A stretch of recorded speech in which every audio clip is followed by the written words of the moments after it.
Hello दोस्तों, कैसे हो आप लोग। आज हम अपनी क्वाड्रिलेटरल की क्लास में हैं।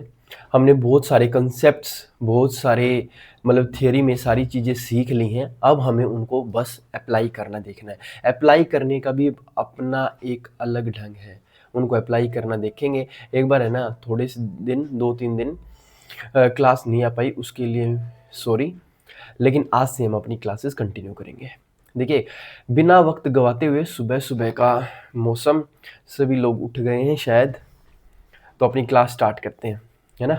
मैं एक बार अपनी स्क्रीन को थोड़ी सी छोटी दिख कर लेता हूँ। ठीक है, इतनी ठीक रहेगी। चलिए।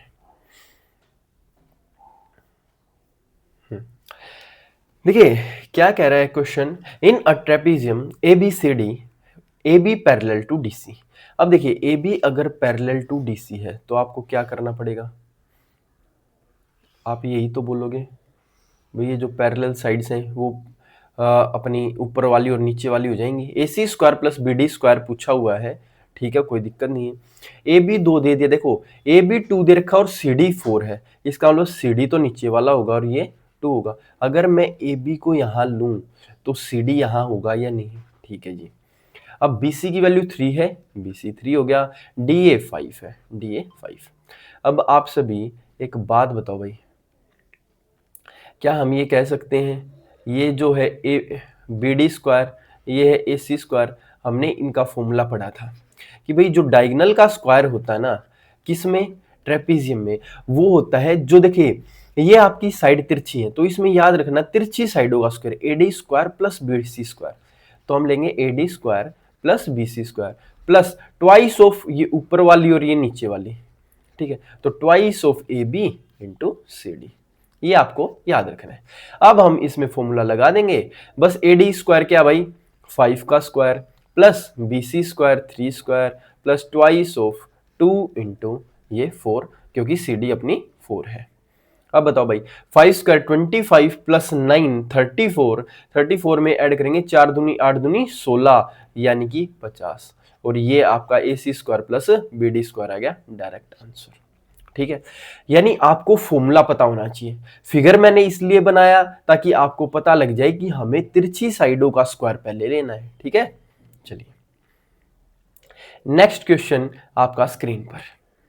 देखिए, क्वेश्चंस हम जहां टाइम लगाना होगा वहां लगाएंगे, ये नहीं है कि हर एक क्वेश्चन में हम ज्यादा टाइम लगाएंगे बेफालतू में, है ना। थोड़ा बढ़िया स्पीड में करेंगे। A B C D is a quadrilateral in which diagonal B D equals to 32 centimetre. ठीक है, मान के चलिए आपका ये कोई भी क्वाड्रिलेटरल है, ये हमने कोई भी क्वाड्रिलेटरल ले लिया। ये आपका क्या है जी, ए बी सी डी। ठीक है, diagonal B D equals to 32, ये अपना डायगोनल है जी। और इसकी लंबाई जो दे दी ना, ये 32 है। एपी और सी क्यू परपेंडिकुलर है बीडी पे। वेरी गुड, ऐसा भी कंसेप्ट हमने देखा था बिल्कुल कि भाई एपी तो परपेंडिकुलर है बीडी पे और इस साइड से सी क्यू है परपेंडिकुलर किस पे, इसी बीडी पे, तो ये परपेंडिकुलर हो गए। अब एपी की वैल्यू दे दी 8.3 और सी डी आपका दे दिया, सी क्यू दे दिया आपका 11.7। एरिया ऑफ क्वाड्रिलेटरल बताना है, बता देंगे। क्या हमने ये चीज आपको बताई थी कि नीचे वाली ट्रायंगल है, इसका एरिया कैसे निकलेगा। देखिए, अगर मेरे को एरिया ऑफ पूरी पूरी क्वाड्रिलेटरल का एरिया निकालना है, ठीक है, तो क्या मैं ये कहूंगा भाई नीचे वाले का एरिया प्लस ऊपर वाले का एरिया। यानी हमने ये पढ़ा था half base into height. Base तो है बीडी और आपकी हाइट हो जाएगी उसके ऊपर एपी, है ना। Base BD plus height AP plus half base आपका बीडी हो गया और ऊपर वाली ट्रायंगल के लिए ऊपर वाली हाइट यानी कि सी क्यू। तो इससे हमें क्या पता चला दोस्तों कि ये आपका हाफ बीडी तो आ जाएगा एज इट इज और एपी प्लस सी क्यू। और यही फॉर्मूला हमने आपको बताया। देखिए, ये क्लास अगर आप कर रहे हो तो ये नहीं है कि आपको जरूरी पिछली क्लास देखनी। एक बार पिछली क्लास देख लेंगे, उससे क्या हो जाएगा ना, आपके कंसेप्ट सारे एक जगह हो जाएंगे। बाकी मैं फॉर्मूले सारे एक क्वेश्चन के साथ बताऊंगा, ठीक है। तो देखो, half B D into height ये एपी प्लस सी क्यू ले लो बस। अब आप लिख दो हाफ बी डी क्या है जी आपका 32 और इन दोनों का जब आप सम करोगे ना एपी और सीक्यू का 8.3 और 11.7, आप बोलोगे कि भाई 11 और 8 तो 19 हो गया, और 0.3 और 0.7 एक ही को दे दो, मतलब मैं 0.3 इसको दे दूं तो 12 बन गया, 12 और 8 20, तो ये आ गया आपका 20, 2 से ये कट गया और ये आ गया आंसर आपका 320 सेंटीमीटर स्क्वायर, क्योंकि आपको एरिया ही निकालना था। बस डायरेक्ट है, डायरेक्ट फॉर्मूला अप्लाई होगा, ये आपको याद रखने हैं। चलिए next, ABCD is a cyclic trapezium whose side AD and BC are parallel to each other. If ABC equals to 56, find BCD. देखिए साइक्लिक ट्रेपीजियम में एक बार आपको बता देता हूं, जैसे कि हमने डिस्कस भी किया था, साइक्लिक ट्रेपीजियम होता है जी आइसोसेलेस टाइप एक तरीके से, यानी कि हम ये बोल सकते हैं कि भाई जो जितनी ये लाइन इस साइड है ना, वही लाइन इस साइड है। क्या ये बोलते हैं? बताइए। एडी पैरेलल टू बीसी दिया, अब साइक्लिक में अच्छा ये बात है। चलिए कोई नहीं, हम कहेंगे एडी पैरेलल टू बीसी और एबीसी 56 है। देखिए ये तो 56 हो नहीं सकता क्योंकि 90 से बड़ा है, ये ही होगा 56, तो हम यहां से स्टार्ट करते हैं ए बी सी और आपका डी। आपसे पूछा जी बीसीडी बताओ, क्या आप देखते ही कह सकते हैं कि जितना एंगल इस साइड है उतना ही एंगल इस साइड है? क्यों? क्योंकि भाई साहब सब कुछ साइक्लिक है, या फिर आइसोसेलेस मान लीजिए, हम बोलेंगे जितना इस साइड उतना ही इस साइड है, तो 56 आंसर इसका भी 56 ही आएगा। अगर पूछता ये वाला एंगल तो हम इसको आगे बढ़ाते, मैं बोलता ये 56, तो ऊपर वाला 56 और नीचे वाला क्या हो जाता 124। ठीक है, शायद नेक्स्ट क्वेश्चन होगा भी, देखिए बिल्कुल आ गया। देखिए एबीसीडी साइक्लिक ट्रेपीजियम आ गया, बिल्कुल आ गया जी, यानी कि जो साइड इस साइड है वही इस साइड मान लो। अगर एबीसी आपका 56 है तो मैं बोलूंगा भाई ये एंगल 56 होगा, है ना, ये डी हो गया। एडीसी पूछ रहा है जी, एडीसी, तो हम बोलेंगे, ये पूछ लिया ना आपको एडीसी, तो हम बोलेंगे भाई ये 56 है ना। तो देखिए वैसे साइक्लिक की प्रॉपर्टी होती है, मैं सर्कल वाले में आपको बताऊंगा भी, इसमें क्या होता है सम ऑफ अपोजिट एंगल्स क्या होता है 180 होता है, सीधी स्पष्ट बात यही है। सम ऑफ अपोजिट एंगल क्या होगा आपका 180। वरना ना अगर मान के चलो अभी आपको नहीं पता, कोई दिक्कत नहीं, वो मैं याद करवाऊंगा, ये 56 है तो आप बोलोगे ये एंगल भी 56 है, और इससे जब ये लाइन पैरेलल है तो चूंकि ये 56 तो ये वाला 56, इसी से ये लाइन आई है, तो हमने 180 में से 56 माइनस कर दिया और आपका क्या गया 124। ठीक है, देखिए सवालों का जो लेवल है ना, सवाल दर सवाल आपका बढ़ता जाएगा। नेक्स्ट आपको बोला एक क्वाड्रिलेटरल है पी क्यू और एस, ठीक है जी, पीओ और क्यूओ बाइसेक्टर्स है एंगल पी और क्यू के। देखिए जब आपको कुछ नहीं दे रखा हो, आपको सारी चीजें माननी हो, तो मैं तो कह रहा हूं आप रेक्टेंगल ही मान लीजिए, उसमें ना क्या है आसान रहता है। अब कि पी क्यू आर एस है जी, ये पी क्यू आर एस है रेक्टेंगल, पीओ और क्यूओ बाइसेक्टर्स हैं, कि अगर मैं ये बोलूं कि ये पीओ है और ये क्यूओ है ना, बाइसेक्टर का मतलब इस एंगल का आधा, इस एंगल का आधा। पूछ रहा है कि पीओ क्यू बताओ, पीओ क्यू, तो देखो मान के चलो हमें इनसे रिलेशन नहीं पता, हमने क्या बताया कि भाई हम क्या मान रहे हैं इनको, हम मान रहे रेक्टेंगल, रेक्टेंगल है तो ये एंगल 90 का है, ये एंगल भी 90 का है। अगर बाइसेक्टर होगा तो क्या ये 45 ये 45 का होगा, बिल्कुल, और ये एंगल कितने का हो जाएगा 90 का। अब आप ये बताओ कि POQ एंगल जो है 90 कैसे आएगा, R और S को जोड़ करके। हम बोलेंगे भाई R और S का दोनों का सम 90 प्लस 90 180 होता है, तो 180 का जब आप हाफ करोगे ना तभी आपका ये बन पाएगा, और वरना नहीं आएगा, तो हाफ R प्लस S करना पड़ेगा। बात समझ रहे हो, half of angle R plus angle S, है ना, कोई दिक्कत ही नहीं। देखिए नेक्स्ट क्वेश्चन, आपको सेम क्वेश्चन दिया है, अब की बार डायरेक्ट एंगल पूछ लिया, बिल्कुल सेम क्वेश्चन है, पीओ क्यूओ बाइसेक्टर है एंगल पी और क्यू के, पैरेललोग्राम दे दिया। देखिए पैरेललोग्राम आप ज्यादा ना मान के ना, पैरेललोग्राम को रेक्टेंगल ही बना के देख लो जब आपको ये एंगल निकालने हो, उससे क्या होगा रेक्टेंगल में आपके एंगल्स क्लैरिफाई है अपने को, है ना। आप यही बोलोगे भाई ये पीओ है, ये आपका क्यूओ है, चूंकि ये एंगल बाइसेक्टर है, ये आपके 90-90 होते हैं, तो मेरे को ये पता भाई ये नीचे वाला 45 और ये वाला भी 45, तो बच गया ये कितना होगा 90। और यही तो हमसे पूछ रखा है ना। हो जाएंगे, चलें, चलिए। If one of the interior angles of a regular polygon is equal to 5 by 9 times of one of the interior angle of regular pentagon, then the number of sides of polygon। ठीक है, देखिए पहली बात तो इसने कह रखा है कि interior angle of regular pentagon, तो आपको ये निकालना है। तो मैं बोलूंगा भाई साहब ये मान के चलिए आपका ये एक्सटीरियर एंगल है, एक्सटीरियर कैसे निकलेगा पेंटागन का, हम बोले भाई 360/5, क्योंकि नंबर ऑफ साइड्स पेंटागन में 5 होती हैं, तो 5 से इसको काटोगे 5 दूनी 10, 36 दूनी 72, यानी 72 ये आपका एक्सटीरियर आ गया। अगर आपका एक्सटीरियर एंगल दोस्तों 72 है तो इंटीरियर एंगल क्या हो जाएगा 180 माइनस 72 यानी 108 डिग्री। ठीक है, यहां तक क्लियर हुआ। अब क्वेश्चन क्या कह रहा है, ध्यान से समझना अपने को। ये कह रहा है जो इंटीरियर एंगल है ना दूसरे फिगर का, वो 5/9 टाइम्स है इस एंगल के। तो इसने बोला कि भाई वो जो इंटीरियर एंगल है दूसरे फिगर का, ये दूसरा फिगर है आपका, वो है 5/9 टाइम्स ऑफ 108। हम कहेंगे जी 9 से काट दो, 9 एकम 9, 9 दूनी 18, 12 पंजे 60। अब आप एक बात बताओ, अगर आपका इंटीरियर एंगल 60 डिग्री है, आपको नंबर ऑफ साइड्स निकालनी है, उसके लिए आपको एक्सटीरियर एंगल लगता है। एक्सटीरियर क्या हो जाएगा 180 माइनस 60 यानी 120, क्योंकि देखिए इंटीरियर और एक्सटीरियर का सम क्या होता है हमेशा 180। तो अगर ये 60 डिग्री है तो एक्सटीरियर आ गया 120, और नंबर ऑफ साइड्स अगर आपको निकालनी है तो हम ये बोलेंगे कि भाई 360 अपॉन 120 कर दो, ये आपकी नंबर ऑफ साइड्स आ जाएंगे 3।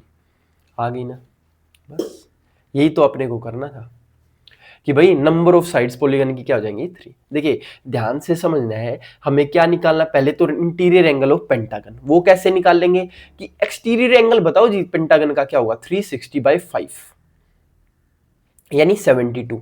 अगर 72, माइक बढ़िया से काम कर रहा है भाई, माइक की तरफ मत देखिए। अगर ये 72 है तो इंटीरियर एंगल आपका 108 आ जाएगा। अब इसका 5/9 टाइम करना है तो हम बोलेंगे इंटीरियर एंगल आपका 60 डिग्री हो जाएगा। अगर इंटीरियर 60 है तो एक्सटीरियर उस दूसरे फिगर का 120 होगा, तो नंबर ऑफ साइड्स आपकी कितनी हो जाएंगी, नंबर ऑफ साइड्स मेरे भाई 360/120 यानी 3 हो जाएंगे। ठीक है, चलेंगे, चलिए। The sum of all interior angles is 4 times the sum of all exterior angle। देखिए मैं तो बस ये कहना चाहूंगा, अगर हर एक का सम इंटीरियर एंगल का सम 4 टाइम्स एक्सटीरियर के, तो इसका मतलब क्या मैं ये कह सकता हूं हर एक इंटीरियर एंगल 4 टाइम्स एक्सटीरियर के। बिल्कुल, अगर मैं एक्सटीरियर को 1 मान लूं तो इंटीरियर आपका क्या होगा, इंटीरियर आप बोलोगे जी 4 टाइम्स इसका 4 हो जाएगा। यानी इन दोनों का जो सम है, देखिए ये आपका इंटीरियर है इस साइड आपका एक्सटीरियर है। हम बोलेंगे 4 और 1 5, 5 की वैल्यू हो जाएगी 180 डिग्री, यानी किससे मल्टीप्लाई करें कि 180 डिग्री आए, 36 से, है ना। आपको निकालना क्या, पॉलीगन क्या है। अब भाई साहब पॉलीगन क्या है वो तो इससे मैटर करेगा, है ना, कि एक्सटीरियर एंगल को 36 से मल्टीप्लाई करें, एक की वैल्यू क्या आ जाएगी 36 डिग्री। अब जब आपका एक्सटीरियर एंगल मिल गया तो क्या नंबर ऑफ साइड्स निकाल सकते हैं, बिल्कुल निकाल सकते हैं। हम बोलेंगे 360 अपॉन 36 यानी कि आंसर आ गया आपका 10। ये आपका एक्सटीरियर ये एंगल लेना है ना यहाँ, तो 10 यानी कि डेकागन। और हमने ये चीज पढ़ी भी थी कि भाई डेकागन ही एक ऐसी पॉलीगन होती है जिसकी नंबर ऑफ साइड्स आपकी 10 होती है। ठीक है, बात समझ में आ गई, क्लियर है। चलिए क्वेश्चन कह रहा है, सर एक बात बताइए, difference between the interior angle and exterior angle of a regular polygon is 120 degree, तो नंबर ऑफ साइड्स बताइए। हम ये बोलेंगे या 120 डिग्री आएगा क्या, हमने तो कुछ और ही देखा था। देखिए भाई, अच्छा, इन्होंने कहा है difference between interior and exterior angle. हम ये बोलेंगे भाई इंटीरियर और एक्सटीरियर का डिफरेंस दे दिया कितना 120 डिग्री, तो मैं ये बोलूंगा भाई इंटीरियर माइनस एक्सटीरियर, क्या ये 120 डिग्री है? बिल्कुल। क्या आपको पता है एक साइड इंटीरियर होता है और एक साइड एक्सटीरियर, है ना? बिल्कुल जी। तो इसका मतलब इनको दोनों का सम अपने को पता ही है कि भाई ये हो जाएगा आपका 180 डिग्री। अब तो क्वेश्चन में दम ही नहीं रहा। हम बोलेंगे नंबर ऑफ साइड्स के लिए हमें क्या चाहिए भाई? एक्सटीरियर एंगल चाहिए। देखिए जितने टाइप के अलग अलग तरीके से क्वेश्चन बन सकते हैं ना, सारे लेके आए हैं आपके लिए। तो आपको ये बोला है कि भाई एक्सटीरियर की वैल्यू निकाल लो, और a plus B A minus B में अगर b निकालना हो तो कैसे निकालते हैं? दोनों का डिफरेंस का आधा, यानी डिफरेंस कितना होगा? डिफरेंस हो जाएगा जी 60, और इसका आधा कितना हो जाएगा? 30 डिग्री। अगर आपकी एक्सटीरियर एंगल निकल गया तो क्या नंबर ऑफ साइड्स निकालना आपको आता है? आप बोलोगे जी 360 अपॉन एक्सटीरियर एंगल, यानी 3 एकम 3, 3 दूनी 6, 12 नंबर ऑफ साइड्स आपकी हो जाएंगे। ठीक है। मोस्ट इंपोर्टेंट इसमें क्या था कि आपको इंटीरियर प्लस एक्सटीरियर अपने आप से लिखनी पड़ेगी ये इक्वेशन कि 120 डिग्री होगा। ठीक है, 180 डिग्री। चले आगे, चलिए क्वेश्चन आप कहेंगे कि देखो आप एक बार क्वेश्चंस को करके देखो, आपको मजा आना स्टार्ट हो जाएगा। इसमें ये दे रखा मिलेगा आपको। ठीक है, हाँ हाँ, एक हर एक चीज करेंगे जी, हर एक चीज। पेन ले लेते हैं लाल वाला। आप बोलेंगे लाल वाला तो है। देखिए फिगर दे दिया और क्वाड्रिलेटरल का एरिया बताना है, कुछ नहीं करना आपको। देखो नोट्स बनाने हैं, उसके लिए मैं आपका फिगर दोबारा बना देता हूं। आप बोलेंगे भी नोट्स कैसे बनाएं? तो भाई ऐसे बनाएं। देखिए अगर ये 90 है और ये 1024 है, तो मैं कह रहा हूं हर कोई बता सकता है। देखो 5 12 13 होता है, 5 12 13, तो इनका जब डबल आप करोगे तो 10 24 और 26 होगा कि नहीं? 10 24 26, तो 10 24 का ट्रिपलेट क्या होता है जी? 26। और ऊपर वाली भी आपको 26 और 26 दे ही रखी है। अब आप बोलेंगे कि भाई ये तो आसान हो गया। अगर मेरे को एरिया ऑफ क्वाड्रिलेटरल बताना है तो हम क्या कहेंगे? हम बोलेंगे भाई एक तो नीचे वाली का एरिया निकालो। हमने बोला जी half base into height, base आपका 24, हाइट आपकी 10 हो जाएगी। ये आ जाएगा आपका इसका एरिया। और जब इसका एरिया निकालना है तो हमें पता है जी ये ट्रायंगल आपकी इक्विलेटरल है, क्योंकि तीनों साइड्स इक्वल है कि नहीं? और इक्विलेटरल ट्रायंगल का एरिया क्या होता है? √3/4 a स्क्वायर, और a की वैल्यू जो है आपकी वो क्या है? 26, उसका स्क्वायर हो जाएगा। बस अब जहां आपको आपका आंसर दिखे वही आंसर, इससे ये कटेगा, ये आएगा जी 120 प्लस। हम कहेंगे जी भाई √3 तो गायब होएगा नहीं किसी भी चक्कर में, और √3 सिर्फ इसी ऑप्शन में है, यही आंसर हो गया 120 प्लस 169। और जब आपकी इनकी मल्टीप्लाई करोगे तो ये आएगा भी 169 √3। देखिए इस √3 का मतलब यही है कि 169 √3। ठीक है, ये थोड़ा सा आपको समझना, क्योंकि वो रूट वाला कोई साइन मिला ही नहीं, तो हम कहा भाई ज्यादा टाइम वेस्ट नहीं करते, ऐसे लिख देते हैं, भाई हमारे समझ ही जाएंगे। यहां आपने सिर्फ ये देखा कि √3 वाली टर्म ना किसी भी कंडीशन पे गायब होगी नहीं, नहीं गायब होगी तो हम क्या कहेंगे भाई? √3 वाला ही ऑप्शन है। ठीक है, चलिए आगे। चलिए बस इसमें ये देखना था कि भाई नीचे वाली तो ट्रायंगल क्या है? Right angle triangle. ऊपर वाली क्या बन गई? इक्विलेटरल। खत्म काम। चलिए क्वेश्चन क्या कह रहा है जी? क्वेश्चन कह रहा है find the area of the trapezium. अगर आपका ये ट्रेपीजियम है तो क्या हम कह सकते हैं half sum of parallel sides into height. अगर पैरेलल साइड आपकी ये 8 है, अगर ये मैं निकाल लूं पूरी और ये हाइट निकाल दूं तो आंसर आ जाएगा। बिल्कुल। तो देखिए हम बोलेंगे भाई ये, चलिए फिगर बनाते हैं एक बार। फिगर आपने बोला जी ये फिगर है अपना, उसी में ज्यादा काट पीट नहीं करते। ये आपका फिगर हो गया, ये चूंकि 30 डिग्री है, ये 45 है, ये आपका 8 है, ये आपका 16 है। तो क्या हम कहते हैं ये 90 है अगर, तो हम ये कहेंगे भाई साहब एक बात बताओ, भाई 90 के सामने 2 होता है, 30 के सामने 1, यानी इसका आधा, तो ये क्या हो जाएगा 8। क्या हमने ये चीज पढ़ रखी है कि भाई ये 30 डिग्री, 30 देखिए 90 के सामने 2, 30 के सामने 1 और 60 के सामने होता है जी √3। 60 की जरूरत ही नहीं है अब 30 के सामने 1 होगा, मतलब इसका आधा 8। अब ये 8 है तो ये भी 8 होगा, ऊपर वाली 8 है तो ये भी 8 होगी। ठीक है जी। अब बताइए 30 के सामने 8 आ गया तो ये 60 होगा ऊपर, 60 के सामने √3 यानी 8√3 होगा, है ना। यही तो ऊपर वाले फिगर में हमने बताया। अब इसमें बताइए आप, हम कहेंगे 45 में तो क्या होता है 1 1 √2, 1 अगर 8 है तो ये भी 1 ही होगा यानी 8, इसकी जरूरत ही नहीं है। तो हम बोलेंगे half sum of parallel sides, इसका और इसका सम करना है सर। 8 और 8 16 और 8 24, 24 में 8 √3 जोड़ेंगे 8√3। देखिए ये नहीं करना 24 में 8 जोड़ दो 32 √3, नहीं भाई, ये तीनों अलग अलग एंटिटी है, यानी 24 अलग है और 8√3 अलग है, ये हमने यहां लिख दिया। इनटू हाइट आपकी कितनी होगी 8, ये आपकी हाइट होगी। ठीक है, अब देखिए हम बोलेंगे भाई इसमें से 8 कॉमन आएगा, 8 जब कॉमन आएगा इसको 2 से काटो, 2 चौक 8, 8 चौक आ जाएगा 32, और जैसे ही 8 कॉमन आया तो 8 दिया 24 प्लस 8 हटा दिया, ये हो जाएगा √3, यानी 32 इंटू 3 प्लस √3, और कुछ नहीं करना। ठीक है, फिगर इतना आसान है, कोई दिक्कत ही नहीं हुई। हमें बस ये देखना था हमारा फोकस कहाँ होना चाहिए। हमारा फोकस है ये पूरा बेस निकालने पे और पूरी हाइट निकालने पे, और यही हमने एक एक करके निकाल दिया। चलिए नेक्स्ट क्वेश्चन देखिए आपकी स्क्रीन पर। आप बोल रहे हैं ना parallelogram ABCD, AB equals to 25। ठीक है, अगर हम ये बोल रहे हैं ये आपका पैरेललोग्राम होगा, देखो पैरेललोग्राम कुछ नहीं होता, सिर्फ रेक्टेंगल को ही आपने टेढ़ा कर दिया ना।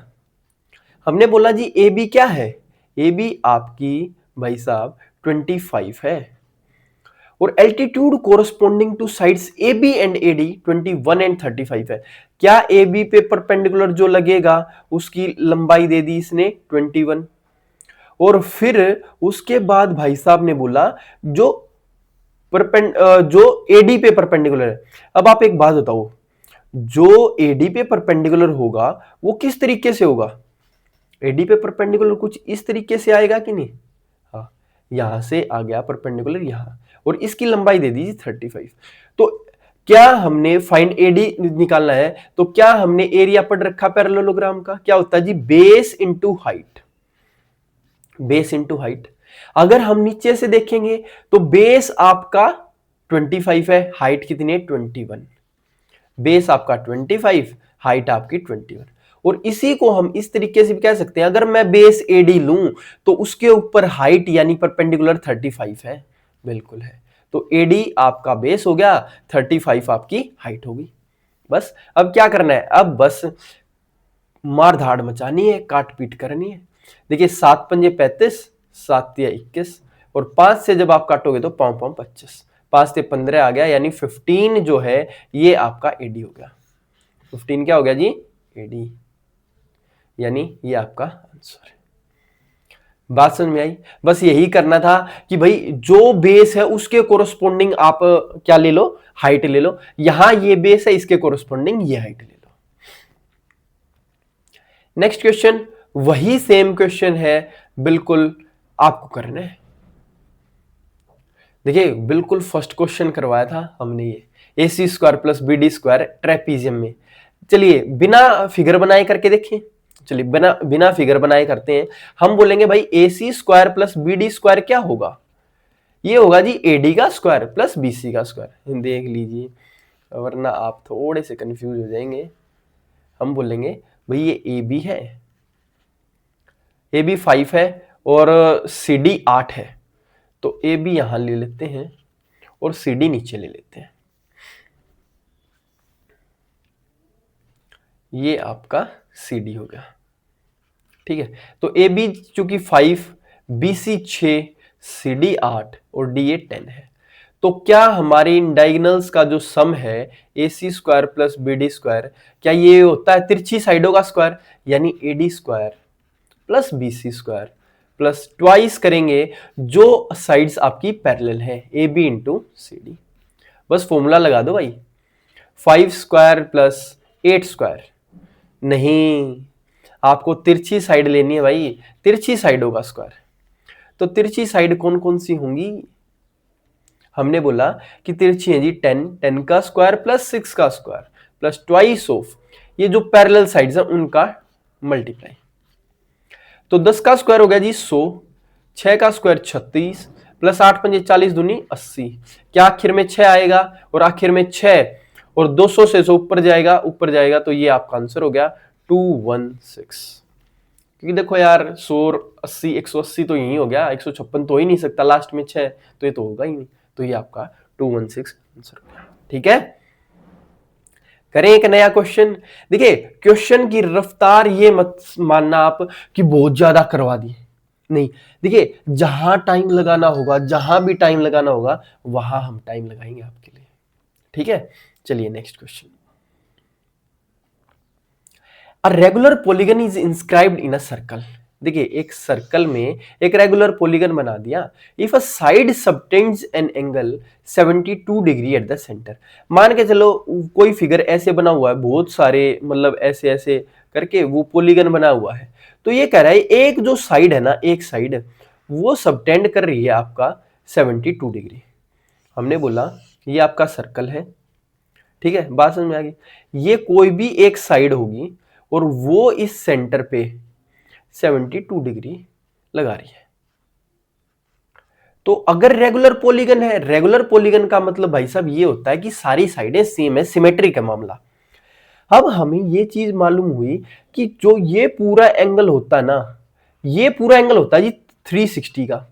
अब हर एक साइड से 72 कटेगा तो टोटल कितनों में बटेगा? हम बोलेंगे जी 72 पंजे होता है 75, यानी टोटल नंबर ऑफ साइड्स आपकी क्या होंगी? नंबर ऑफ साइड्स आपकी 5 आ जाएंगी, है ना। क्योंकि एक यहां आएगा वो भी 72, एक यहां आएगा 72, ऐसे ऐसे करते 5 साइडें ही लगेंगी आपको। अब आपको कितना भी ज्यादा कैसा भी क्वेश्चन दे दे, आपको बोले ये एंगल आपका 10 है, 10 डिग्री, तो हम बोलेंगे 360/10 यानी 36 साइड्स होंगी, है ना। चलिए, a regular polygon is inscribed in a circle, side subtend करती है जी 15 डिग्री। वही क्वेश्चन आ गया बिल्कुल सेम। हम कहेंगे अब की बार अगर साइड 15 डिग्री बना रही है तो हमें ये पता भाई ये पूरा एंगल 360 का होता है, यानी 360/15 कर देंगे। 15 दूनी 30, 15 चौके 60, ये आपके 24 के आगे जी नंबर ऑफ साइड्स। देखिए एक टाइप के 2-3 क्वेश्चन इसलिए ले रखे ताकि आपको प्रैक्टिस करने के लिए भी कहीं ना जाना पड़े, आपके नोट्स ही आपके सेल्फ सफिशिएंट हो। ठीक है, चलिए नेक्स्ट क्वेश्चन क्या कहता है आपको, ये कह रहा है if O is a point within a rectangle ABCD, तो ये बताओ क्या होगा। देखिए एक तो पहली बात तो मैं ये कहूंगा, ये आपको आप डायरेक्ट याद रखो, लेकिन फिर भी मैं निकालना जरूर बताऊंगा। उससे क्या होगा ना दिमाग में, अगर आप मान के चलो एग्जाम में भूल गए जीके इंग्लिश और रीजनिंग के चक्कर में, तो आप वहां निकाल भी सको, है ना। चलिए आपको बोला कि ओ कहीं भी पॉइंट है, तो मैंने ना ओ यहां पॉइंट मार दिया जी, ठीक है। और ये क्या रहा है ओ ए ओ सी ओ बी ओ डी, यानी ये ज्वाइन भी करनी पड़ेंगे। तो ये ओ ए हो गया आपका, ये आपकी ओ सी हो गई, ये आपकी ओ बी है और ये आपका ओ डी हो गया। ठीक है, चलिए तो आपको ना एक तो मैं डायरेक्ट बता देता हूं पहले कि क्या होता है ना ओ A square plus O C square. आपने क्या करना है रेक्टेंगल में जब चले जाओ तो देखिए जो आमने सामने के डायगोनल्स है, एक तो यहां से ओ से निकला ओ ए और यहां से निकला ओ सी, तो क्या होगा O A square plus O C square, जो बच गए उनका स्क्वायर, यानी O B square plus O D square, कुछ नहीं करना। और मतलब जो बिल्कुल उसी लाइन पे है अपोजिटली उन्हीं का स्क्वायर का सम कर दो, वो आंसर आ जाएगा। इस पे क्वेश्चन भी करेंगे हम, कोई दिक्कत नहीं है। तो हमने क्या किया O A square plus O C square equals to O B square plus O D square. और कोई सा नहीं होगा, ओ ए प्लस ओ बी नहीं होगा, खाली सम नहीं होगा, खाली स्क्वायर नहीं होगा। ठीक है, अब निकालना देखते हैं कैसे निकालना, ध्यान से देखिएगा भाई। क्या हम ये कह सकते हैं कि मैं बोलूं यहां मैंने एक परपेंडिकुलर लगा दिया और यहां हमने एक परपेंडिकुलर लगा दिया, क्लियर। ठीक है जी, क्या इस ओ ए स्क्वायर की वैल्यू, इस ओ ए स्क्वायर की वैल्यू क्या होगी जी? ये अगर हम बात समझिएगा, चलिए आप कुछ इस तरीके से ले लेते हैं। इसको देखिए सबसे अच्छे तरीके से सोल्व करें और आसान भी रहे, वो तरीका ये बोलेगा।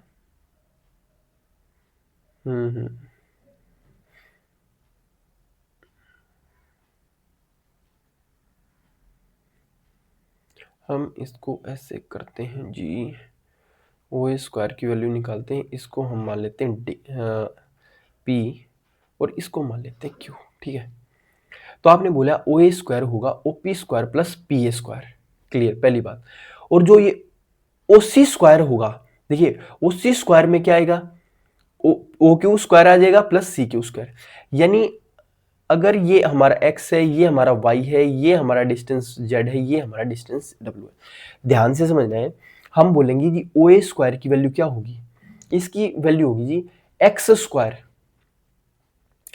Square plus O P square. और जो ओ सी स्क्वायर की वैल्यू होगी वो होगा ओ क्यू का स्क्वायर प्लस जेड का स्क्वायर। और चूंकि w और x बराबर है, y और z बराबर है, तो क्या हम वहां ऊपर यही लिख दें? हम बोलेंगे भाई इसको भी x लिख दो और इसको भी y लिख दो। तो हम बोलेंगे भाई ओ ए का स्क्वायर क्या होगा, O P square plus x square, और ओ सी स्क्वायर होगा जी O Q square plus Y square. यानी एक्स स्क्वायर भी आ गया, वाई स्क्वायर भी आ गया। ओ ए स्क्वायर की वैल्यू क्या होगी, अब बोलेंगे भाई इतना दिमाग में नहीं करेंगे, और इस साइड ओ बी का स्क्वायर लेंगे। ओ बी का स्क्वायर क्या होगा, हम बोलेंगे भाई O P square plus Y square,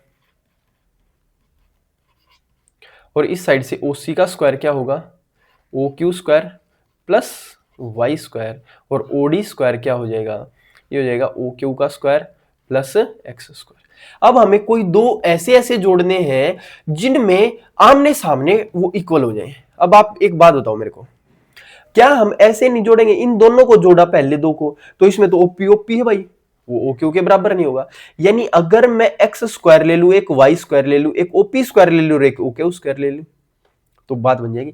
देखिए इनका सम क्या होगा, O A square plus O C square का, O A square plus O C square का सम क्या होगा, O P square plus x square plus O Q square plus Y square, और फिर लेंगे sum O B square plus O D square, O B square plus O D square. क्या ये equal होंगे? बिल्कुल। यहाँ ओ पी स्क्वायर आ गया और एक्स स्क्वायर आ गया, ओ क्यू स्क्वायर आ गया और वाई स्क्वायर आ गया, बस ये आपका आंसर हो गया। ठीक है, देखिए आपको अगर ये निकालने का तरीका इसलिए बताया है ताकि आपको बस एक बैक ऑफ द माइंड ये रहे आपके वो सबकॉन्शियस माइंड में कि आया कहां से, बाकी आपको याद डायरेक्ट रखना है।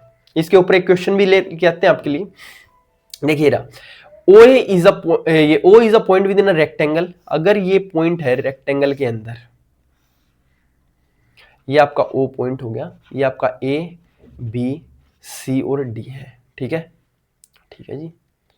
अगर हम ये सारों को मिलाएं, ये मिला दिए जी अलग अलग, ये मिला दिए अपने अलग अलग। अब पूछ रहा है ओ ए की वैल्यू है 4, ओ ए 4 है, ओ बी आपका 8 है, ओ सी आपका 6 है, और ओ डी की वैल्यू आपको बतानी है। बता देंगे, बिल्कुल। हमें क्या करना है, हम बोलेंगे भाई साहब हमने तो फॉर्मूला पढ़ा हुआ है क्या, कि ओ A square plus O C square, जो बिल्कुल आमने सामने वाला एक ही डायगोनल का सम, वो होगा O B square plus O D का स्क्वायर। यानी 4 square plus 6 square equal to 8 का स्क्वायर प्लस ओ डी का स्क्वायर होगा, है ना। तो हमने देखा 4 का स्क्वायर 16 प्लस 36, ये खेल उल्टा पड़ रहा है क्या, बिल्कुल थोड़ा थोड़ा उल्टा पड़ रहा है, कोई दिक्कत नहीं है। क्या 36 और 16 तो भाई 64 से कम हो जाएगा, कोई न्यूज साइड जाके माइनस हो जाएगा। तो क्वेश्चन में थोड़ा सा चेंज कर लेते हैं, ऐसे अपने को करना पड़ेगा। ये मान के चलो ये आपका 6 हो गया, ये आपको 8 मान लेते हैं, यानी ओसी को अपने को 8 मान लेते हैं और इसको 6 मान लेते हैं। तो क्या होगा, 4 square plus 8 square equals to 6 square plus OD का स्क्वायर। अब हो जाएगा भाई 8 का स्क्वायर 64 और 16 कितना हो गया, 64 और 16 80, और 80 में से जब 36 जाएगा तो आप बोलेंगे भाई साहब ये आ गया 44। 44 इक्वल्स टू ओडी स्क्वायर। क्या हम ओडी की वैल्यू कह सकते हैं √44, यानी 2 कॉमन निकाला 2√11, और देखिए 2√11 है आपका। इसका लो क्वेश्चन बनाते टाइम हमने ये सोचा था कि ये यहां होगा, ये यहां होगा, बस टाइपिंग मिस्टेक, आपने क्वेश्चन ही ठीक कर दिया भाई। ये आपको करना पड़ेगा, इतना आपको लेके चलना पड़ेगा, है ना, कि आपको समझ में आ जाए चीजें। चलिए नेक्स्ट क्वेश्चन। चलिए, in the given figure ABCD is a parallelogram, ठीक है। EFGH मिड पॉइंट है AO DO CO और BO के। देखिए ये आपका पॉइंट अगर AO है, तो अगर मैं बोलूं AO का मिड पॉइंट है E, तो एक बात बताओ प्यारे दोस्तों, क्या हम ये कहेंगे ये जो पूरी ट्रायंगल है इसमें अगर ये मिड पॉइंट है तो या क्या एक है तो ये पूरा 2 होगा, इस साइड भी एक है तो पूरा 2 होगा, तो क्या मैं कह सकता हूं ये बेस 1 तो ये बेस 2 होगा? बिल्कुल होगा। अब अपने को पूछा क्या EF FG GH और HE का सम। देखिए EF FG GH HE का सम, इन सारों का सम रेशियो बटे में कह रहा है AD plus DC plus BC plus AB, इनका सम। तो हम ये बोलेंगे भाई साहब अगर इनका रेशियो 1:2 है तो इन सारों का सम और इन सारों का सम का रेशियो भी 1:2 होगा। क्यों? क्योंकि ये 1 1 1 1 ये हो गया 4 और नीचे वाले 2 2 जोड़ के 8 हो गए, यानी 4 और 8 का रेशियो 1:2 ही होगा। 4:8 क्या होगा? 1:2 ही हो जाएगा आपका। क्लियर है? ये आपका आंसर आ जाएगा 1:2। ये आपको ध्यान देना पड़ेगा। हमने क्या बोला कि भाई अगर ये मिड पॉइंट है तो ये बराबर हिस्सों में बटेंगे, यानी ये 1 है तो ये पूरा 2, तो इस साइड भी ये 1 है तो ये 2 होगा। सिमिलरिटी वाली क्लास में पढ़ी थी हमने ये चीजें, सिस्टम से पढ़ते आ रहे हैं भाई, बिल्कुल सिस्टम से। और हमने बोला भाई ये 1 और 2 है, अगर इनका रेशियो 1 2 है तो इनके जैसे सारों का सम और इनके जैसे सारों का सम का रेशियो 1:2 ही होगा। हो गया, क्वेश्चन एक ही झटके का था, इंपॉर्टेंट क्वेश्चन है। चलिए नेक्स्ट, क्या कह रहा है क्वेश्चन, ध्यान से समझिए। आपको कह रहा है एक गिवन फिगर में AE BC के बराबर है। ये अपना AE BC के बराबर है, ठीक है जी। फिगर बना लेते हैं एक बार। फिगर आपने ये बना दिया, ये फिगर अच्छा बना है ना। हाँ, क्वेश्चन वाला तो ऐसे ही गड़बड़ाया हुआ है। अगर बताइए ये और ये तीनों इक्वल हैं तो क्या मैं यहां एक लाइन मार दूं? यहां अगर हम एक लाइन ऐसे मार दें इसी के पैरेलल, तो ये लाइन ही ये लाइन होगी, और चूंकि ये तीनों लाइन पैरेलल हैं तो क्या मैं कह सकता हूं ये एंगल 60 डिग्री होंगे? बिल्कुल होंगे जी, ये 60 60 60 के हो जाएंगे तीनों, ठीक है, क्योंकि इक्विलेटरल है। अब आप एक बात बताओ, ए एंगल आपको 110 दिया, ये एंगल अगर आपको 110 है, ये साइड और ये साइड बराबर दी, यानी ये आपका पैरेललोग्राम बन गया। बन गया जी। अगर ये इतना बड़ा एंगल खुला हुआ 110 है तो इसका सामने का एंगल भी 110 ही होगा जी, क्योंकि पैरेललोग्राम में हमें ये पता है कि अपोजिट एंगल्स इक्वल होते हैं। क्योंकि देखिए ये एंगल बिल्कुल बीचा बीचा एंगल है। बीचा बीचा का मतलब होता है भाई कैसे बताऊं, बीचा बीचा मतलब ये एंगल जितना आपका कंजेस्टेड होगा ना उतना ही कंजेस्टेड ये है ना। और ये एंगल आपका खुला हुआ है, ये भी एंगल खुला हुआ है, तो ये खुले खुले वाले बराबर होंगे। तो हम बोलेंगे भाई 110 है तो ये भी 110। क्या ये पूरा angle, find the angle BCD, अपने को पता है क्या पूछा है? अपने को ये एंगल BCD पूछा, BCD यानी ये पूरा एंगल कितना हो जाएगा? तो हम बोलेंगे एंगल BCD हो जाएगा जी 110 + 60 यानी कि 170, ठीक है, और ये आपका आंसर आ जाएगा। बस आपको क्या करना था, एक लाइन और मारनी थी, उससे आपको ये पता लग जाएगा ये पैरेललोग्राम है जिसमें आमने सामने के एंगल्स इक्वल होते हैं, ठीक है। चलिए, अगर ना पता हो ना इक्वल है तो एक बार आप देख लो ना यार, देखने से पता लग रहा है। देखो ये कितना खुला हुआ है, ये भी सेम खुला हुआ है ना, चूंकि पैरेललोग्राम है, सिमेट्रिक चीजें चल रही हैं। क्वेश्चन तो इस चैप्टर में लगभग 100 है भाई, कोई नहीं, जितना टाइम अलाउ करता है उतना करते हैं। If ABCD is a rectangle, X and Y are the midpoints of side BC and AD respectively। कह रहा है ABCD एक रेक्टेंगल है, तो हमने क्या किया, ये ABCD अपना एक रेक्टेंगल बनाया, ये A है, B है, C और आपका D हो गया, ठीक। चलिए, एक्स वाई मिड पॉइंट है जी बीसी और एडी के। देखिए बीसी का मिड पॉइंट है ये एक्स और एडी का मिड पॉइंट है यहां ये वाई। अब क्या किया, Z is any point on X Y. मैंने बोला कि भाई एक्स वाई को एक बार जोड़ दो और फिर क्या करना है, फिर एक काम करो सर, जेड कोई भी पॉइंट ले लो एक्स वाई पर, फिर रेशियो बताना है, रेशियो नहीं रेशियो ऑफ एरिया बताना है ट्रायंगल ए जेड बी और ट्रायंगल पूरी का। तो क्या, अच्छा ए जेड बी मतलब ए, यहां कोई पॉइंट लूंगा तो ए जेड बी जोड़ना पड़ेगा। तो आप है ना एक काम क्या करो ऐसे क्वेश्चंस में, आप है ना जेड को यहीं पे ले लो, एक्स ही जेड है और जेड ही एक्स है। तो क्या मैं जब इसको जोड़ूंगा तो ए जेड बी ये ट्रायंगल बनेगी, बिल्कुल बन जाएगी जी। अब इसका रेशियो पूरी के रेशियो से बताना है। तो आप दोस्तों एक छोटी सी बात मेरे को बता दो, क्या ये और ये सिमेट्रिक हैं दोनों आपस में? अगर इसका रेशियो एक है एरिया, इसका रेशियो भी इसका एरिया भी एक होगा, बिल्कुल होगा जी, क्योंकि बिल्कुल बीच से में से जा रहा है ना, एक और एक। नीचे का एरिया पूरा 2 है तो ऊपर का एरिया भी पूरा 2 ही होगा। तो ratio of area, area of triangle A Z B और क्वाड्रिलेटरल का एरिया क्या होगा? आप बोलोगे भाई ए जेड बी का एरिया सिर्फ एक है और क्वाड्रिलेटरल का पूरा एरिया एक और एक 2 और 2 4 हो जाएंगे, यानी 1:4 आपका आंसर हो जाएगा। बात समझ में आई कि नहीं?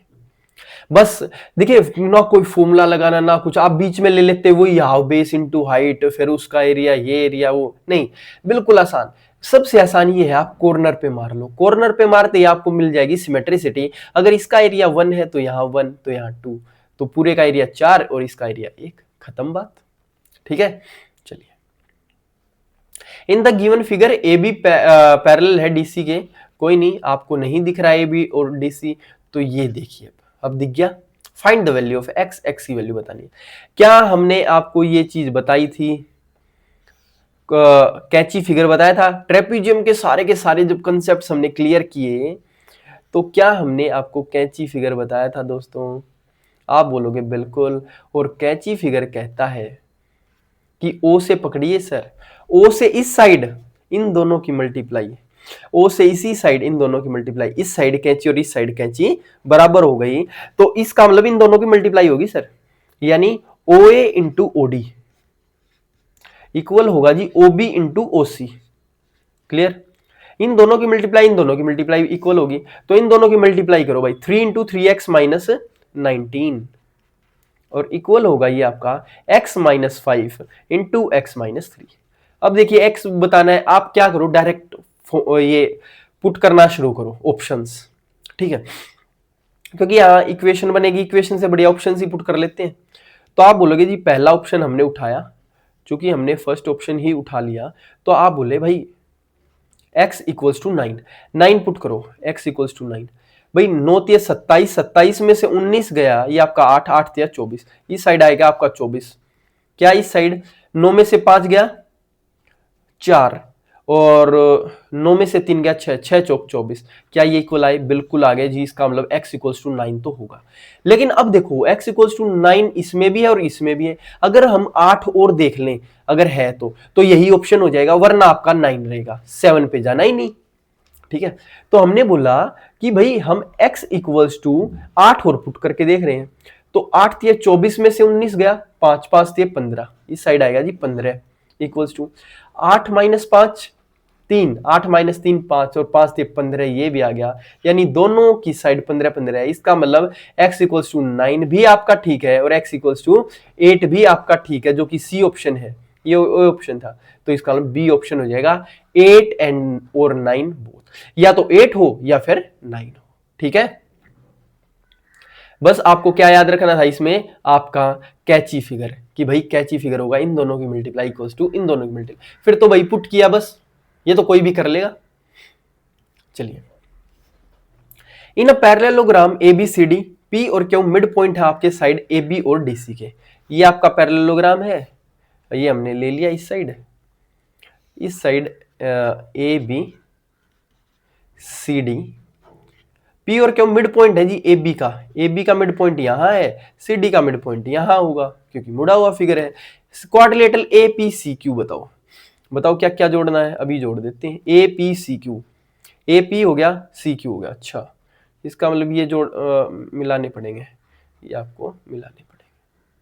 अब आप दोस्तों मेरे को है ना देखो, अब जो क्वेश्चन आएंगे ना सारे सारे इस वाले चैप्टर के इतने आसान क्वेश्चन है, जो आपको दिखेगा वही होगा, बस और कुछ नहीं। हम बोलेंगे यार APCQ क्या ही बताएं, हम कह रहे हैं अगर ये लाइन इसके पैरेलल है, क्योंकि ऊपर वाले में भी बराबर थी, और ये लाइन इसके पैरेलल है, तो ये घुमा हुआ फिगर, टेढ़ा फिगर या तो रोम्बस और या फिर पैरेललोग्राम, स्क्वायर और रेक्टेंगल तो हो ही नहीं सकता। दूसरा, क्या इन्होंने कह रखी है कोई सी साइड बराबर है? नहीं कह रखी, नहीं कह रखी तो हमें एज्यूम करके चलना कि बराबर होंगी नहीं। बात समझे? देखिए बराबर होगी तो रोम्बस हो जाएगा, लेकिन नहीं बराबर होगी तो क्या होगा? पैरेललोग्राम। और जब नहीं दिए कि बराबर है तो हम मानेंगे ये और ये साइड इक्वल है और ये साइड इक्वल है, क्योंकि पैरेलल भी है। तो आपको क्या बन गया? पैरेललोग्राम। जो दिखेगा वही आंसर। ठीक है, चलिए। कह रहा भाई एक पैरेललोग्राम ABCD है, P मिड पॉइंट है AB का। ये हमने पैरेललोग्राम बनाया। फिगर आपका थोड़ा सा ठीक ठीक बनना चाहिए ताकि आपको चीजें दिखे तो सही, कहीं दिखे ही गलत फिर लगाओगे क्या।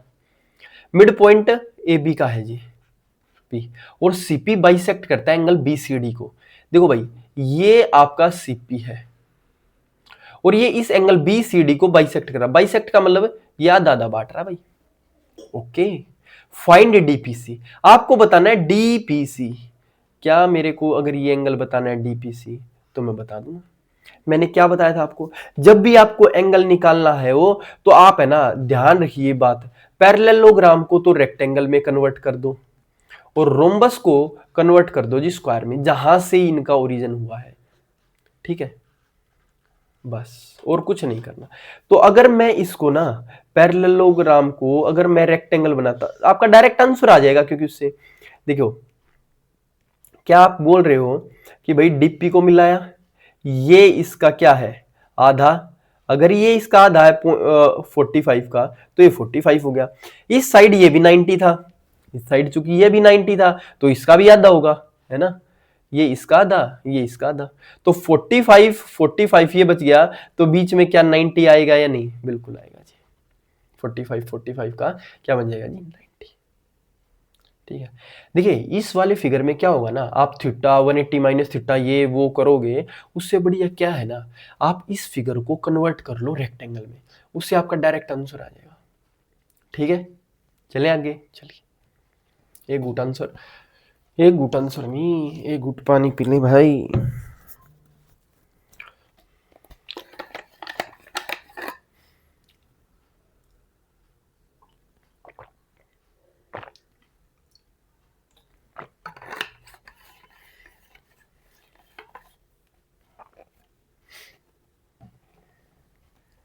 देखिए क्वेश्चन क्या कह रहा है, कितना टाइम हो गया? लगभग 48 मिनट्स, कोई दिक्कत नहीं है। हमें कह रहा है difference between N exterior angle n -2 sided rectangle. आप ये बताओ एक्सटीरियर एंगल n -2 साइड का कैसे निकलेगा? क्या हम कहेंगे 360 अपॉन n-2? बिल्कुल, क्योंकि भाई अगर आपको एक्सटीरियर एंगल निकालना है n साइड्स का, तो वो ये ऐसे ही तो निकालते हैं 360/n, है ना एक्सटीरियर एंगल। ठीक है, और डिफरेंस का किस किस का? एक तो n-2 साइड्स वाले का और exterior angle of n+1 sided का, तो 360 अपॉन n+1 साइड्स हो जाएंगे। और ये आपका दे दिया जी 6 डिग्री, तो ये आपने पुट कर दिया 6 के बराबर। वैल्यू ऑफ n बताओ। भाई मैं नहीं जाने वाला इसको आगे सोल्व करने, हम इसमें पुट करेंगे वैल्यूज, और वैल्यूज ऐसी लेंगे जो इसको सेटिस्फाई कर दे। आप एक छोटी सी बात बताओ, 12 इसलिए नहीं ले सकते क्योंकि 12 और 1 13 होता है, और 13 से ये कटेगा नहीं, तो ये 12 होगी आपकी कैंसिल। फिर अगर आपको कोई बोले 13 लो, तो मैं बोलूंगा 13 में से 2 गया 11 होगा, तो 11 से तो ये फिर भी नहीं कटेगा, तो ये आंसर गलत। अगर आपको कोई बोले कि भाई 15 लो, तो 15 में से 2 गया 13 बन गया, तो ये भी नहीं होगा, 14 होगा। और आप पुट भर के देखो, हमने बोला 360 अपॉन n की वैल्यू 14, तो 14 में से 2 गया, ये आ गया जी 12, माइनस 360 अपॉन 14 एक 15। क्या 12 से काटोगे? 12 तिया 36, 15 दूनी 30, 15 चौके 60, क्या 30 में से 24 गया? 6 डिग्री आएगा, और यही तो हमें निकालना था। तो आपका आंसर क्या आ जाएगा? 14। आप सीधा डायरेक्ट पुट करके देख लो, डायरेक्ट पुट करने से आपको ये पता लग जाएगा क्या नहीं हो सकता, तो क्या हो सकता वो आपको निकल जाएगा। ठीक है, चले आगे। चलिए ओके, क्वेश्चन कह रहा है in that given trapezium ABCD, AB parallel है DC के।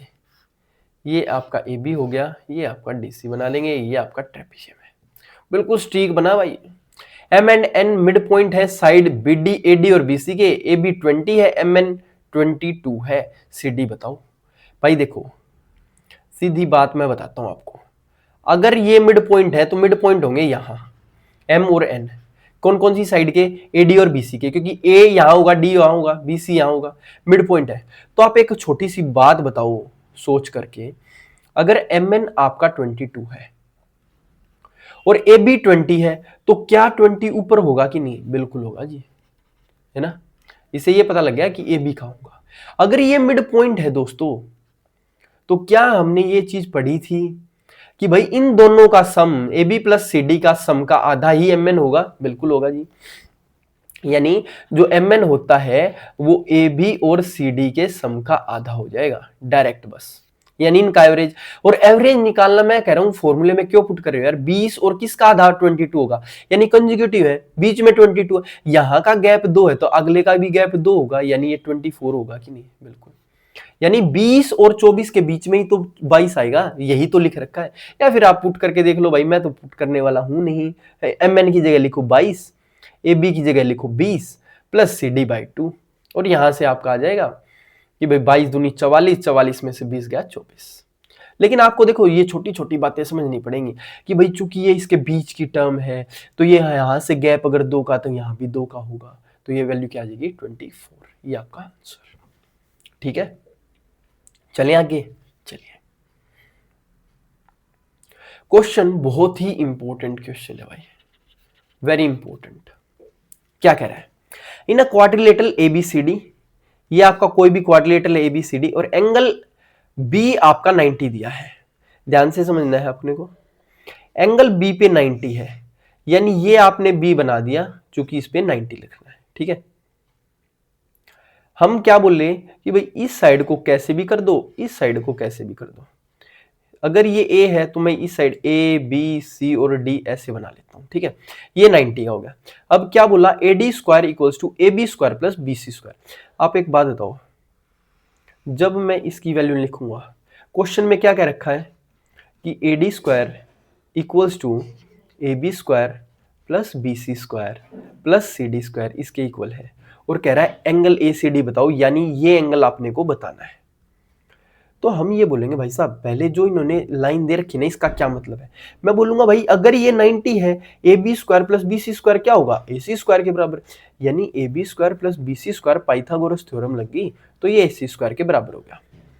तो plus CD square as it is लिख दिया, इस साइड AD का स्क्वायर लिख दिया। तो क्या ये भी एक राइट एंगल ट्रायंगल बनेगी? बिल्कुल बनेगी। और जो सामने होता है ना सम, वो होता है जी उसके सामने 90 डिग्री होता है, क्योंकि देखो B यहां 90 है तो इसके सामने AC का स्क्वायर होगा, है ना। तो यहां AD स्क्वायर है तो AD AC और CD कहां है, AD AC और CD यहां है जी।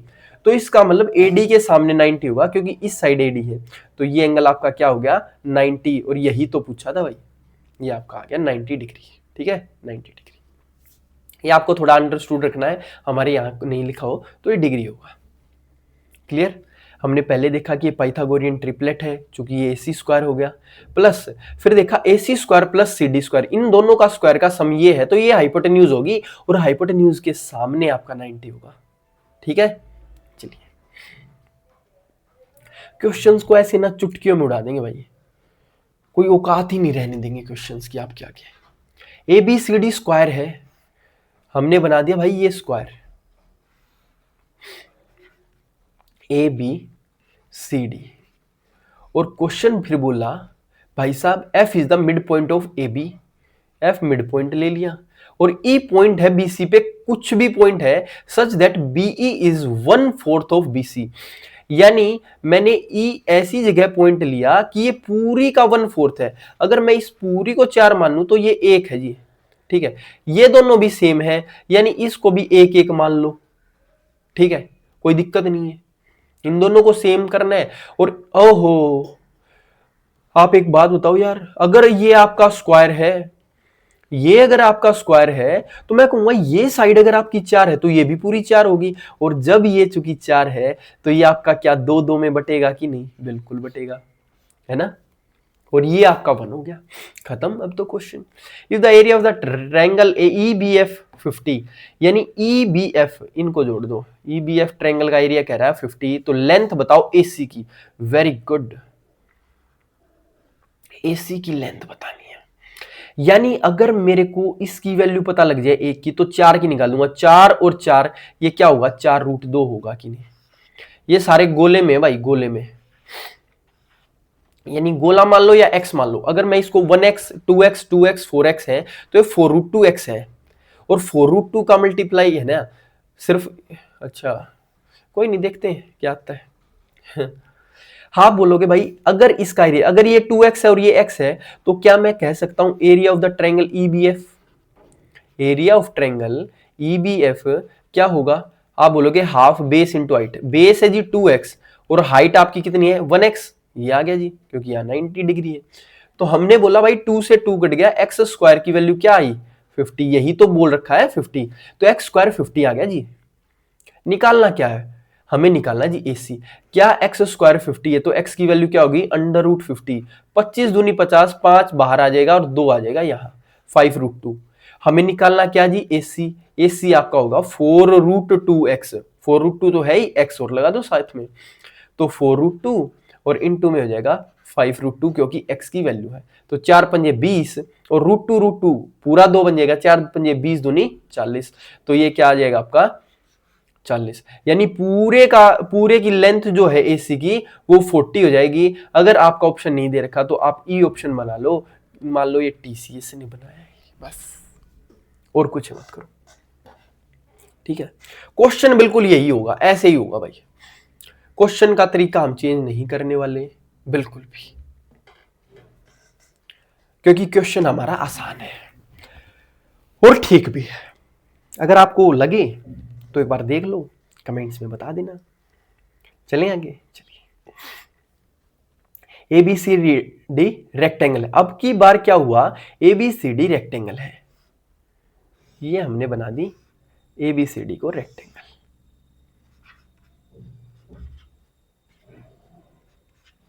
E is a point on AB। E कोई भी पॉइंट है AB पे, AE is 4 times of EC। और कह रहा है AE जो है, अच्छा अच्छा अच्छा, EBC,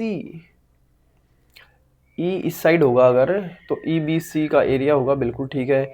और AE 4 टाइम होगा, AE is 4 time of EC। EC तो नहीं होना चाहिए, ये AB होना चाहिए, AB।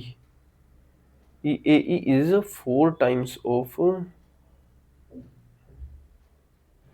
नहीं भाई यहाँ कुछ गड़बड़ी है, यहाँ कुछ गड़बड़ी है। इसको एक बार बाद में देखेंगे, एक सेकंड रुको, मेरे को लग रहा है।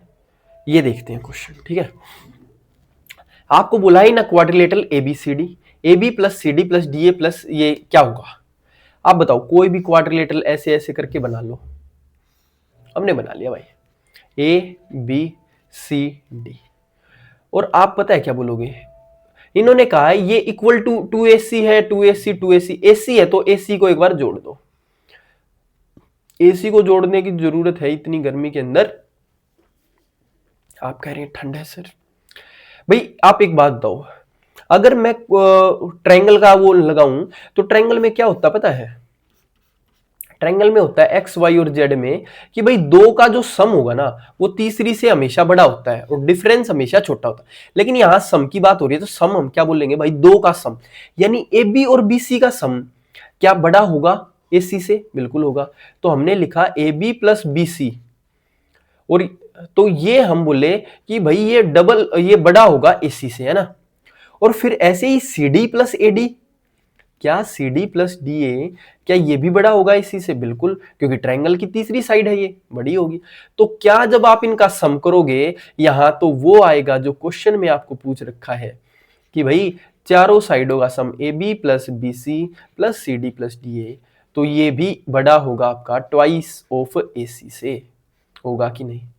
तो आपको याद रखना है it is greater than 2AC। ठीक है, बहुत ही अच्छा क्वेश्चन है, शानदार क्वेश्चन है, वरना आप समझ नहीं पाओगे क्वेश्चन पूछ क्या रहा है। हम कहेंगे भाई दो साइडों का सम हमेशा तीसरी से बड़ा, दो साइडों का सम हमेशा तीसरी से बड़ा, तो चारों का सम क्या होगा, ट्वाइस ऑफ उस सम से बड़ा, तो is greater than twice of AC। ठीक है, चले आगे। चलिए 70 क्वेश्चंस तक कर लेते हैं पूरे, और 70 नहीं हो पाएंगे, उसी क्वेश्चन को लास्ट रखें।